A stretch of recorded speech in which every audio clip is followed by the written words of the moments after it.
Assalamualaikum warahmatullahi wabarakatuh. Selamat pagi anak-anak. Bagaimana kabar kalian hari ini?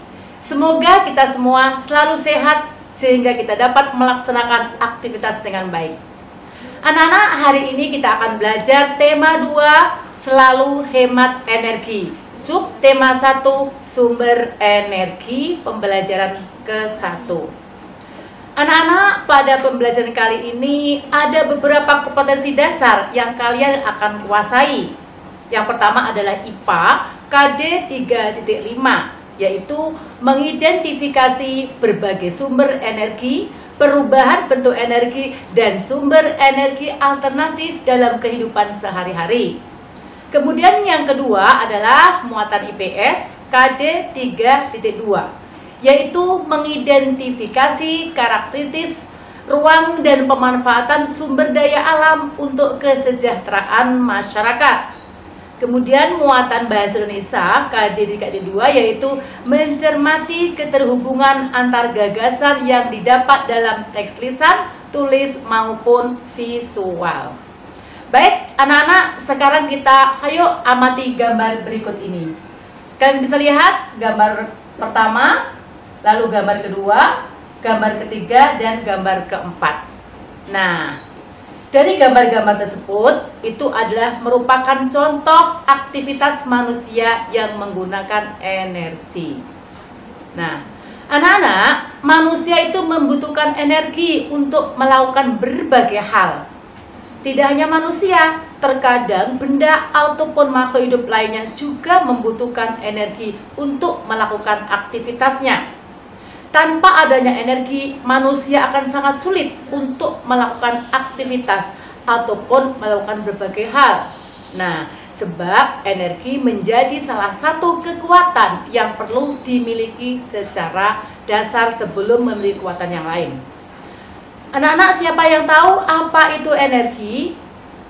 Energi merupakan sebuah kekuatan yang dibutuhkan oleh manusia untuk menjalankan aktivitasnya maupun menopang berbagai hal yang tentunya sangat dibutuhkan sebagai kebutuhan dasarnya. Nah, anak-anak, energi itu tidak dapat diciptakan dan tidak dapat dimusnahkan. Akan tetapi, energi dapat berubah dari satu bentuk ke bentuk yang lain. Nah, sekarang kita akan belajar tentang sumber energi. Ayo, siapa yang tahu apa itu sumber energi? Sumber energi adalah segala sesuatu yang dapat menghasilkan energi. Contohnya apa? Lihat, yang pertama, sumber energi matahari. Yang kedua adalah angin, ya. Sumber energi yang ketiga adalah makanan. Contoh sumber berikutnya adalah listrik, dan yang terakhir adalah air. Nah, kalian pasti tahu kan, sumber energi terbesar di bumi ini adalah matahari. Tahukah kalian apa manfaat sinar matahari bagi kehidupan kita? Yang pertama adalah menyinari bumi.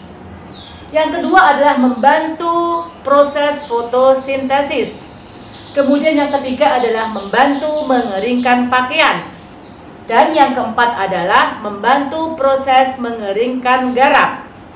Yang kelima adalah membantu proses pengeringan ikan asin, dan masih banyak manfaat yang lainnya. Nah, sekarang kita simak yuk bacaan berikut ini. Baik anak-anak, sekarang silahkan bacakan teks berikut ini, kalian dengarkan dengan baik-baik.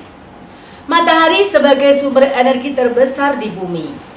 Matahari merupakan sumber panas dan cahaya di bumi yang berperan penting dalam kehidupan makhluk hidup. Panas matahari mempengaruhi aktivitas manusia dan makhluk hidup lain di bumi.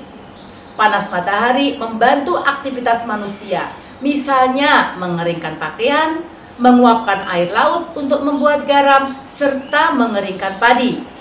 Cahaya matahari membantu proses fotosintesis tumbuhan untuk tumbuh. Fotosintesis juga menghasilkan oksigen dan bahan makanan untuk makhluk hidup yang lain. Oleh karena itu, matahari merupakan sumber energi terbesar di bumi ini. Matahari merupakan sumber energi cahaya dan energi panas. Matahari sebagai sumber energi cahaya dimanfaatkan untuk membangkitkan listrik. Penggunaan panel surya memanfaatkan cahaya matahari untuk menghasilkan listrik, sehingga manusia dapat menggunakan peralatan elektronik untuk menjalankan aktivitas. Matahari sebagai sumber panas membuat bumi menjadi hangat, sehingga dapat menjadi tempat tinggal makhluk hidup.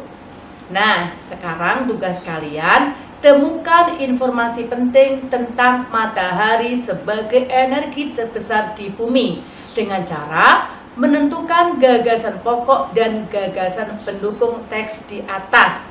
Nah, kalian boleh mencari informasi pendukung dari sumber yang lainnya. Nah, tugas ini kalian kerjakan, tulis rapi di buku tulis kalian, lalu kalian kirim ke Google Classroom. Nah, baik.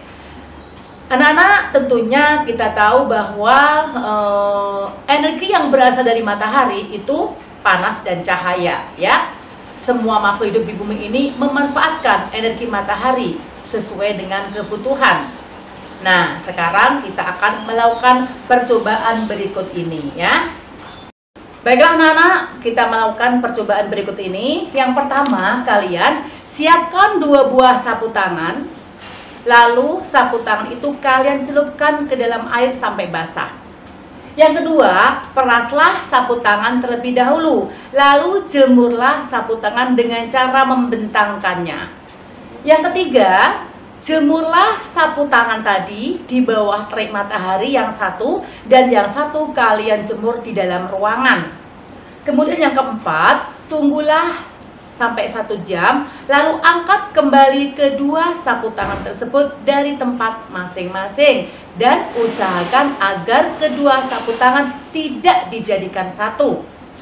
Kemudian yang kelima, catatlah perubahan yang terjadi pada kedua sapu tangan, mulai saat pertama dijemur hingga belum kalian angkat kembali, ya. Nah, setelah itu kalian isi tabel pengamatan berikut dan berikan kesimpulannya. Nah, tugas ini nanti kalian boleh dikumpulkan di hari Sabtu, ya, dari jam 8 sampai dengan jam 12. Misalnya tunggu di kantor. Nah, sekarang kita akan lanjut tentang sumber daya alam.